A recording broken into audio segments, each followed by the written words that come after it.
Welcome to Kapian Tony TV! Magandang araw po sa inyong lahat. Sa araw na ito ay meron tayong gagawin. May isang pet dispenser ayaw nang gumana. Titingnan natin kung anong magagawa natin. Ito yung cat dispenser or drinking fountain ng mga pet namin. So, tingnan natin. Oh, may tubig naman siya. Ayan. Pero saksak natin. Ayaw. Ayan o. Ayaw gumana. So, ang gagawin natin ay i-check muna natin yung submersible motor niya kung okay pa o hindi. Lilinisan lang natin mga kaibigan. Okay. So, tanggalin natin ang pagkasaksak. Iangat natin to. Ayan. So, tanggalin natin.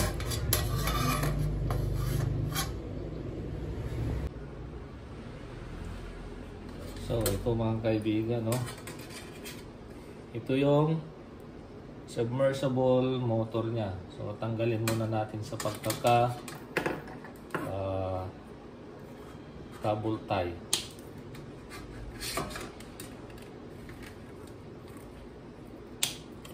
Ayan.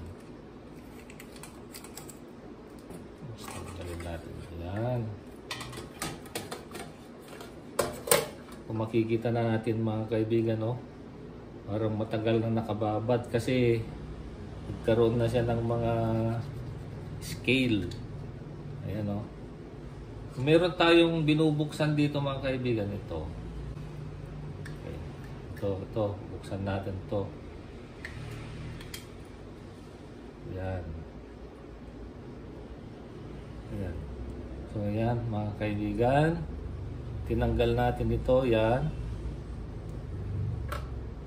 Tapos andito yung pinaka motor niya sa loob. Yung propeller. Check natin yung propeller.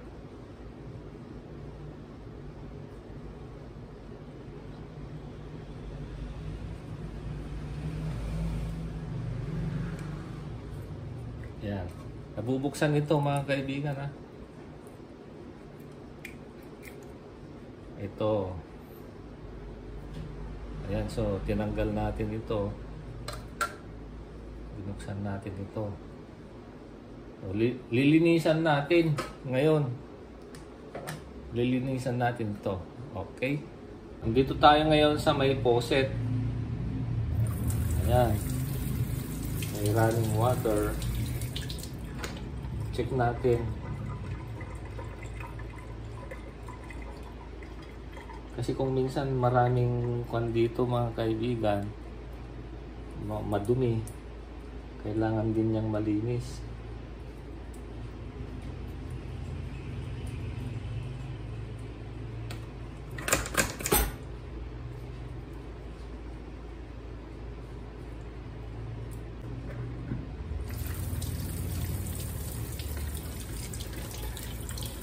Yan natin yung mga nag-scaling.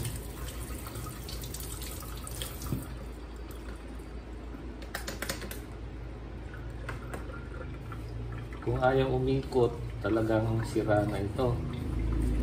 Pero pag umikot pa ito, okay pa siya.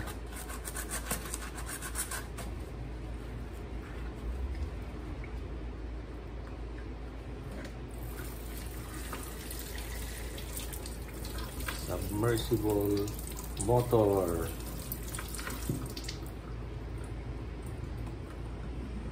Maraming ganito mga kaibigan, mura lang naman sa Lazada o kaya sa Shopee.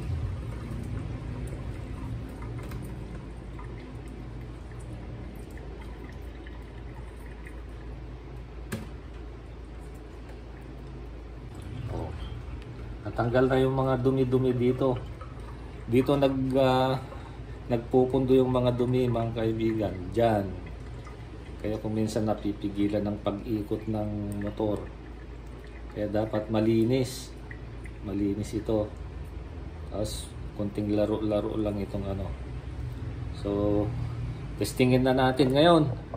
Punta tayo uli dito sa saksakan. O yan. So, try na natin isaksak. Pag umikot itong propeller, mga kaibigan, ayos siya. Ready? 1, 2. Ayun, umikot, oh. Oh, saksak. Ayun, oh, umikot. So, okay na, mga kaibigan. Napagana natin uli. So, ito naman yung adjustment ng flow ng tubig. Ayan, oh. Nagbubuka-buka, tsaka ayan. Pwedeng paliitin yung ano niya. Dito, ayan. Kung gusto nyong malakas yung flow ng tubig, yung opening ganyan. Pero pag kunti lang, pwedeng i-adjust pa ganyan. Ganun lang siya.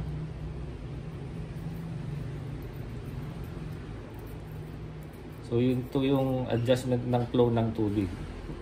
Gaganon-ganon lang siya, oh. Yan. Okay. So, balik natin. So, madali lang pala. So, ito na, mga kaibigan. Lagay natin pa ganyan.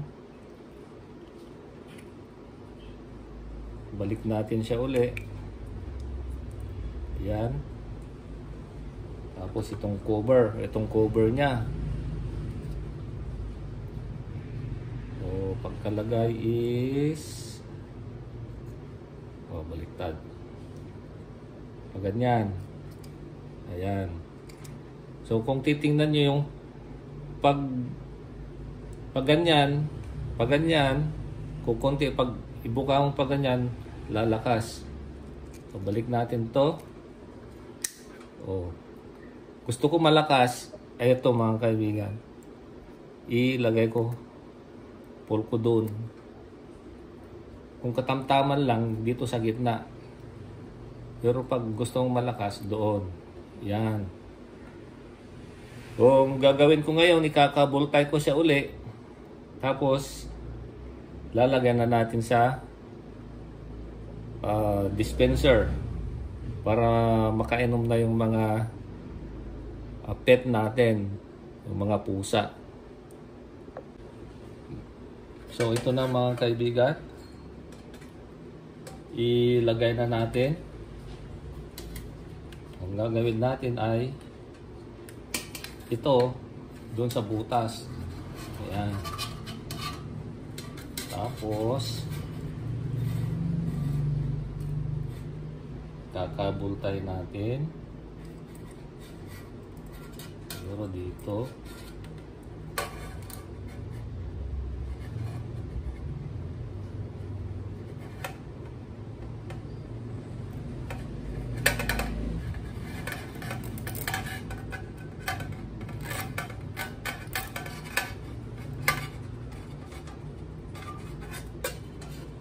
Yan.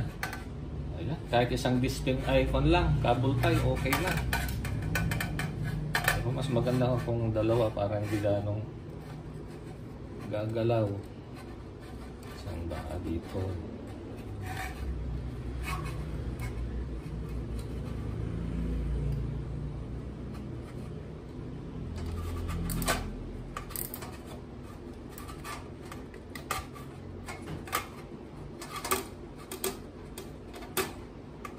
Yan.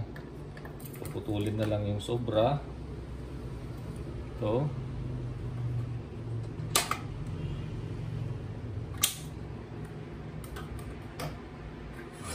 Lalagay ko na.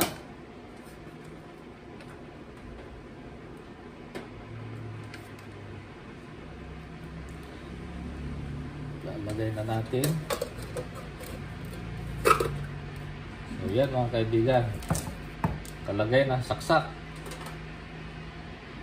Saksak na natin. O, ayun o, tumulo na. Ayan. So, nakita niya yung fountain. Ayan o. Tumutulo na. Ayan. So, okay. Okay na mga kaibigan. So, yun mga kaibigan. Gumana na itong fountain or pet dispenser. Ito, kung may mga huminto kayong mga ganito dispenser, huwag nyo kagad itapon yung submersible motor. Subukan nyo munang linisan kasi sa katagalan kasi nagbabara doon sa propeller yung mga dumi, kaya humihinto siya. Kaya yun, naway may natutunan kayo sa video kong ito, at huwag nyo na rin kalimutan mag-like, share, and subscribe para sa mga susunod kong mga videos ay ma-notify kayo. Bye and God bless.